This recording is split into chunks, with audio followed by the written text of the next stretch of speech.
Іш қату ол асқазан ішек жолдары ауруларының ең жағымсыз белгілерінің бірі. Оның пайда болуына көптеген себептер әсер етуі мүмкін. Олардың негізгілері тамақтану мен диетаның бұзылуы, тұрақты стресс, отырықшы өмір салты, сондай-ақ сұйықтықты аз қабылдау. Нәтижесінде ішекте нәжістің қалып қоюы ыңғайсыздықты тудырып қана қоймай, сонымен қатар бірқатар ауыр асқынуларға әкелуі мүмкін. Арнаны ауыстырмаңыз. Содан кейін біз сізге үйде онымен қалай күресуге болатыны жайлы айтатын боламыз. Сонымен қатар ішті жұмсартатын тиімді рецепттермен де бөлісе кетеміз. Іш қатудың себептері мен белгілері. Іш қату жасына және жынысына қарамастан барлық адамдарда кездесе береді. Іш қату 2 күннен артық үлкен дәреттің кешігуі, сондай-ақ жағымсыз сезімдермен бірге жүретін ішектің толық тазармауы деп санауға болады. Көбінесе дұрыс тамақтану ережелерін елемейтін және отырықшы өмір салтын ұстанатын адамдар іш қатуға бейім келеді. Сондай-ақ іш қатуды этиологиясы мен патогенезі бойынша жіктеуге болады. Этиологиясы бойынша іш қатуды 3 бөлікке бөлуге болады. Біріншіден, олар тоқ ішектің туа біткен немесе жүре пайда болған патологиялар нәтижесінде пайда болады. Екіншіден, олар басқа аурудың, жарақаттардың немесе препараттардың жанама әсерінің салдары болуы мүмкін. Үшіншіден, криптогендік. Ол этиологиясы анықталмаған іш қату болып саналады. Ал патогенезі бойынша 3 түрге бөлінеді. Біріншісі, су мен сұйықтықты тұтынудың төмендеуі кезінде, сондай-ақ тамақтану режимінің бұзылуы кезінде дами бастайды. Екіншісі, тоқ ішектегі неоплазмалар. Бұл әртүрлі ісіктер, мысалы полиптер немесе лимфа түйіндерінің тромбтары, сондай-ақ спайка немесе иілулер. Үшінші, ішек моторикасының бұзылуы. Бұл тұрақты стресс пен жүйке кернеуінің неврозының нәтижесінде пайда болады. Симптомдар туралы айтатын болсақ, іш қатудың өзі жанама әсер деп айтуға болады. Нәтижесінде ілеспе көріністер пайда болуы мүмкін. Іштің төменгі бөлігіндегі ауырлық пен ыңғайсыздық сезімі, тәбеттің төмендеуі, күштің азаюы, ашуланшақтық, метеоризм және кебулер, сондай-ақ үлкен дәретке толық бара алмау. Ал іш қатудың негізгі себептері диетадағы диеталық талшықтардың жетіспеушілігі, қажетті сұйықтық мөлшерінің аз болуы, физикалық белсенділіктің төмендігі, іш жүргізетін дәрілерді шамадан тыс қолдану, климаттың өзгеруі, геморрой, проктит, парапроктит, анустың жарақаттары сияқты тік ішек аурулары, сонымен қатар тоқ ішек моторикасының бұзылуы және тітіркенген ішек синдромы. Іш қатуды емдеу әдістері мен рецептері. Іш қатуды емдеу жан-жақты болу керек. Барлық пациенттер қозғалыс белсенділігін арттырып, диетаны түзетіп, күніне кемінде 2 литр су ішу керек. Сонымен қатар дәлелденген халықтық рецепттер іш қатудан құтылу үшін өте қолайлы болып келеді. Өйткені олар барлығына дерлік қолжетімді. Бірінші, зығыр тұқымдары. 2 ас қасық зығыр тұқымын алыңызда табада жақсылап қуырыңыз.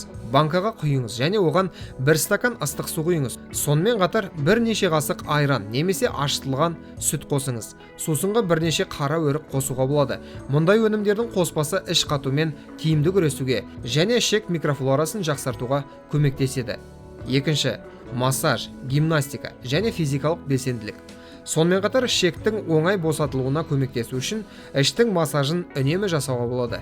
Мысалы, күніне 2 минут іштің бойымен сағат тілімен жүру керек. Қолыңызбен ішекке қатты қысым жасамаңыз. Сондай-ақ арнайы гимнастикада көмектесе алады.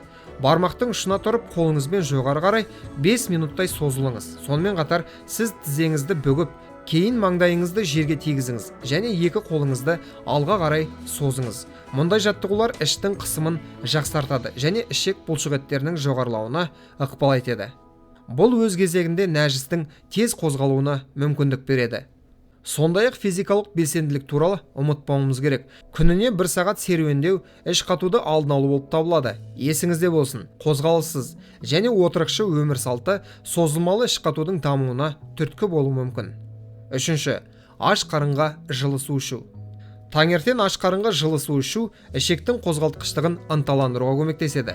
Бұл ас қорытуды жақсартуға және токсиндер мен шлактарды ағзадан тиімді шығаруға ықпал етеді. Сонымен қатар жылы су нәжісті жұмсартуға көмектеседі.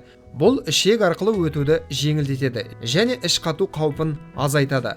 Ол үшін күнделікті таңғы астан кейін 30 минут бұрын аш қарынға 1 стакан жылы судан ішіп отыру керек. Төртінші, іш жүргізетін кептірілген жемістер.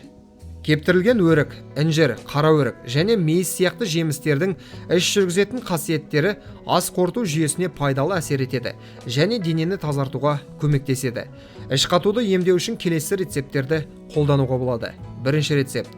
Барлығын 50 граммнан алыңыз. Кептірілген өрік, қара өрік, бал, мейіз, сена шөптері және зәйтүн майы. Кептірілген жемістер ұсақталып, қалған компоненттермен араластырылады. Қоспаны ұйықтар алдында ас қасықтан көп мөлшерде жылы сумен ішіп отырыңыз. Бұл қоспа ішек қабырғаларында қатып қалған нәжіске жақсы әсер етеді. Екінші рецепт. 100 грамм қара өрікті ұсақтап, оған 2 шай қасық сена шөптерін қосыңыз. Үстіне жарты литр қайнаған су құйыңыз. 3 сағат тұндырыңыз және кейін сүзіңіз. Іш қату толығымен жойылғанға дейін әр сағат сайын 4 шай қасықтан ішіп отырыңыз. Үшінші рецепт. Қара өрік тұнбасы. Ол үшін 200 грамм сұлы алыңыз. 6 қара өрік жемістерін мұқият араластырыңыз. Бәріне 2 стакан қайнаған су құйып, 15-20 минут қайнатыңыз. Бірнеше сағат ұстаңыз және сүзіңіз. Күніне 3 рет 1 стаканнан ішіп отырыңыз.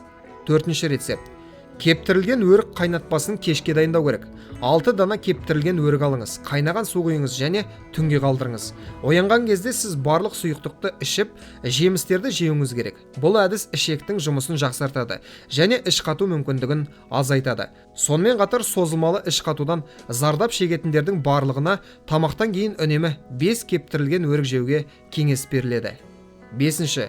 Ұйықтар алдында айран ішу. Ұйықтар алдында 1 сағат бұрын 1 стакан жылы айран ішу керек. Өнім жаңа болу керек. Себебі оларда көптеген тірі бактериялар бар. Олар ішектің қалыпты жұмысына пайдалы әсер етеді. Осылайша айран түнде ішекті таңертеңгі босатуға дайындайды. Алтыншы. Жылы сүт. Ішекті ынталандыру үшін жылы сүтті қабылдауда пайдалы. Егер сіз сүтке 2 шай қасық еріген сары май қоссаңыз, әсері 2 есе артады. Бұл нәжісті жұмсақ және табиғи түрде шығаруға ықпал етеді. Жетінші. Кастор майы. Бұл тіпті тұрып қалған нәжіске де тез әсер ететін табиғи өнім. Кастор майы өте жағымсыз дәмге ие болғанына қарамастан ерекше айдап шығаратын күшке ие. Мұндай майды ұйықтар алдында 2-3 қасық ішіп ұйықтау керек. Сегізінші. Кокос суы. Мұндай су бүйректің жұмысын жақсартады және ас қорыту жүйесін ынталандырады. Оның құрамында магний бар. Бұл ішек қабырғаларының бұлшықеттеріне нәжісті ағзадан шығаруға көмектеседі. Тоғызыншы. Сәбіз бен қызылшаның шөптерінен қайнатпа. Сәбіз бен қызылшаның шөптері іш қатуды емдеуге көмектеседі. 1 ас қасық туралған сәбіз бен қызылша шөптерін және жапырақтарын алыңыз. Бәрін жарты литр қайнаған суға қайнатыңыз. Содан кейін бірнеше сағат тұндырып ұстаңыз. Дайын тұнбаны күні бойы 100 мл-ден ішіп отыру керек. 10-шы. Кебек. Тұрақсыз нәжістің себептерінің бірі өсімдік талшықтары мен клетчатканың жетіспеушілігі болып табылады. Сондықтан диетаға бидай немесе қара бидай кебегін қосу іш қатумен сәтті күресуге көмектеседі. Бірінші рецепт. Кебек суын дайындау үшін 4 ас қасық кебек алыңыз және 200 мл су құйыңыз. 2-3 сағат ұстаңыз. Оларды сүзіп алып аш қарынға суын ішіңіз. Ал дәміне қарай балмен араластыруға болады. Екінші рецепт. 1 стакан кебекке 1 литр салқындатылған су құйыңыз. 8 сағатқа қалдырыңыз. Тамақтанар алдында күніне 3 рет. Нәжіс проблемалары шешілгенше дейін ішіп отырыңыз. Денеге енген кезде кебек суды сіңіреді, ісінеді. Осылайша дәретке баруды тездетіп, нәжісті жеңіл босатады. 11-ші. Пісірілген алма. Іш қату кезінде алманы шикіде пісірілген күйде де тұтынған жөн. Дегенмен сіз оның мөлшерін білуіңіз керек. Күніне 3 алмадан артық жеу ұсынылмайды. Шамадан тыс тұтыну кебулерге және метеоризмге әкелуі мүмкін.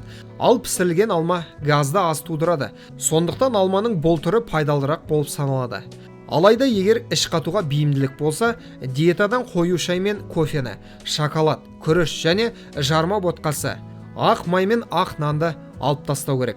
Сонымен қатар сүт өнімдерін көп ішкен кезде іш қатуға әкелу мүмкін. Құрметті көрермендер, осымен бүгінгі шығарылым аяқталды. Роликті соңына дейін көргендерге, сондай-ақ арнамызға тіркелгендерге ерекше алғыс білдіреміз. Бұл бейнені достарыңызбен және жақындарыңызбен бөлісіңіздер. Әрқашан ең пайдалы нәрселерден хабардар болу үшін арнамыздан алыстамаңыздар. Келесі кездескенше аман, сау болыңыздар.